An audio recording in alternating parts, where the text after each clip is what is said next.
Uyu munsi umugwi nserukira igihugu intamba mu rugamba mu rukino rw'umupira w'amaguru watanye mu mitwe n'userukira igihugu ca Kenya. Hari mu nkino zo gukurakuranamwo kugira haboneke imigwi izohiganira igikombe c'isi co mu mwaka wa 2026 muri Leta Zunze Ubumwe za Amerika. Urukino ruhuza iyo migwi ibiri ntigwabereye muri Kenya kandi ntigwabereye no mu Burundi. Igihugu ca Malawi nico cagwakiriye. Icyabitumye nuko ibibuga vy'umupira w'amaguru vyo mu Burundi n'ivyo muri Kenya bidakwije ibisabwa n'amashira hamwe mpuzamakungu y'ugo rukino, haba ku rwego rwa Afrika CAF canke urwo kw'isi FIFA.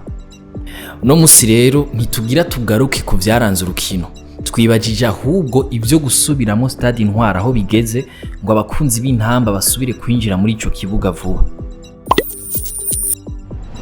Mwiriwe cane, ni Davi, nizere ko mumeze neza. Nta mukunzi w'umupira w'amaguru atibuka umunezero waranzwe mu gihugu mu 2019 igihe intamba zari zihejeje gutsindira itike yo kuja muri CAN.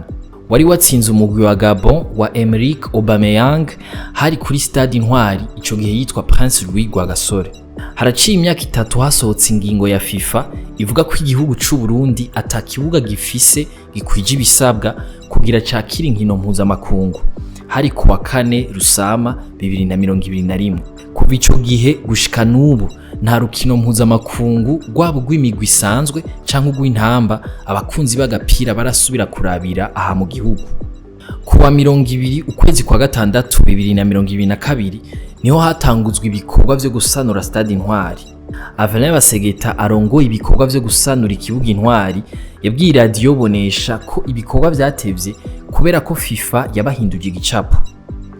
Ariko rero ngo gusanura stade Intwari bigeze ku bice 70%.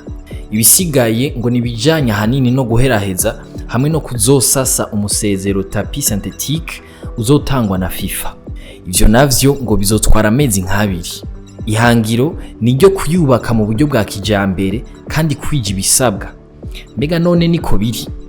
Tuvuze ibisabwa no kuvuga nk'ibijanye n'uburinganire n'umusezero, ikibanza cyo kwiteguriramwo n'ahabikwa ibikoresho, ahatangirwa ubufasha kubavunitse canke bagwaye, ibijanye no kuboneshereza ikibuga no gutanga amajwi, ikibanza ciza c'abamenyesha makuru n'ibindi.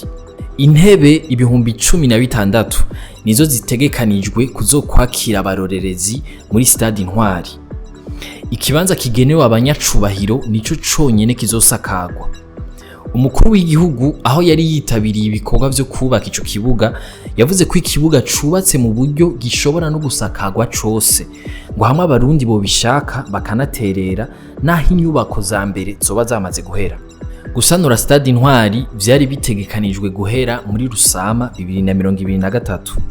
Uretse ko abakunzi b'inkino banyotewe gusubira kurabira inkino zitandukanye kuri ico kibuga, Uburundi burahombera n'amafaranga yo gukota ibibuga vyo hanze imigwi yakirira k'inkino mpuzamakungu. Muribuka tubabwira ko umugwi w'intamba warishe miliyoni 200 z'amashiringi kugira wakirire muri Tanzania umugwi wa Namibia. Izo nkino zabaye muri Ruheshi 2023. Ivya arongoye ibikorwa vyo gusanura Intwari avuga ko haba ku ruhande rwa leta canke FIFA hariko harakoreshwa umwete mwinshi kugira ibikorwa birangire vuba hashoboka. Urukino rwo guhiganirwa kuja mu gikombe c'isi rwo gusubiriza rushobora kuzobera kuri ico kibuga. Mwakoze kudukurikirana, aya makuru muyasanga ku mbuga za Yaga na Iris News, ahanje tuzosubira kuwa mbere.